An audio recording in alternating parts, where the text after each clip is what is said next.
اور تم ان لوگوں کو خوب جانتے ہو جو تم میں سے ہفتے کے دن مچھلی کا شکار کرنے میں حد سے تجاوز کر گئے تھے، تو ہم نے ان سے کہا کہ ذلیل و خوار بندر ہو جاؤ، اور اس قصے کو اس وقت کے لوگوں کے لیے اور جو ان کے بعد آنے والے تھے عبرت اور پرہیزگاروں کے لیے نصیحت بنا دیا۔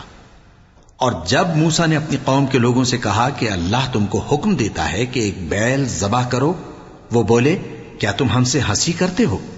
موسیٰ نے کہا کہ میں اللہ کی پناہ مانگتا ہوں کہ نادان بنوں۔ انہوں نے کہا کہ اپنے پروردگار سے التجا کیجئے کہ وہ ہمیں یہ بتائے کہ وہ بیل کس طرح کا ہو۔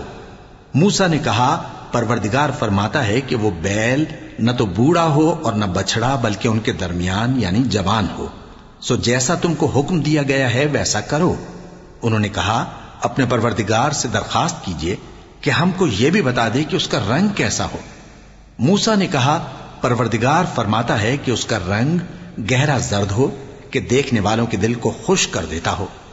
انہوں نے کہا اب کے پروردگار سے پھر درخواست کیجئے کہ ہم کو بتا دے کہ وہ اور کس کس طرح کا ہو، کیونکہ بہت سے بیل ہمیں ایک دوسرے کے مشابہ معلوم ہوتے ہیں، اور اللہ نے چاہا تو ہمیں ٹھیک بات معلوم ہو جائے گی۔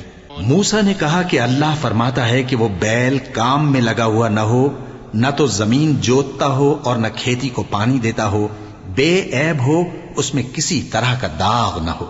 کہنے لگے اب تم نے سب باتیں درست بتا دیں۔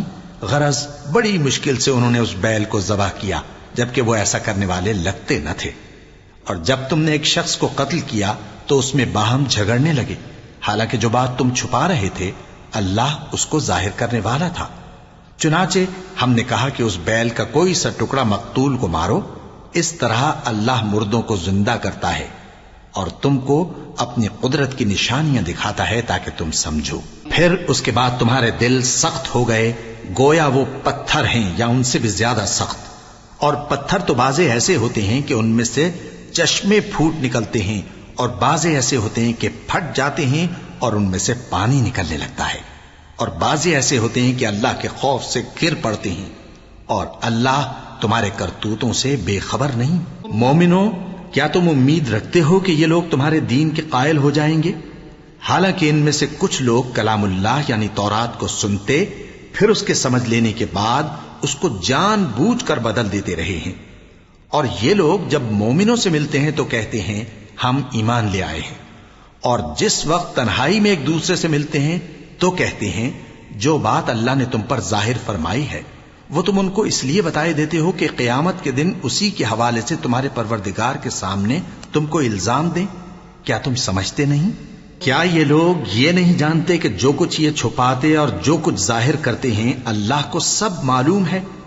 اور بعض ان میں ان پڑھ ہیں کہ اپنی آرزوؤں کے سوا اللہ کی کتاب سے واقف ہی نہیں، اور وہ صرف اٹکل سے کام لیتے ہیں۔ سو ان لوگوں پر افسوس ہے جو اپنے ہاتھ سے کتاب لکھتے ہیں اور کہتے یہ ہیں کہ یہ اللہ کے پاس سے آئی ہے، تاکہ اس کے عوض تھوڑی سی قیمت یعنی دنیاوی منفعت حاصل کریں۔ سو ان پر افسوس ہے اس لیے کہ بے اصل باتیں اپنے ہاتھ سے لکھتے ہیں، اور پھر ان پر افسوس ہے اس لیے کہ ایسے کام کرتے ہیں۔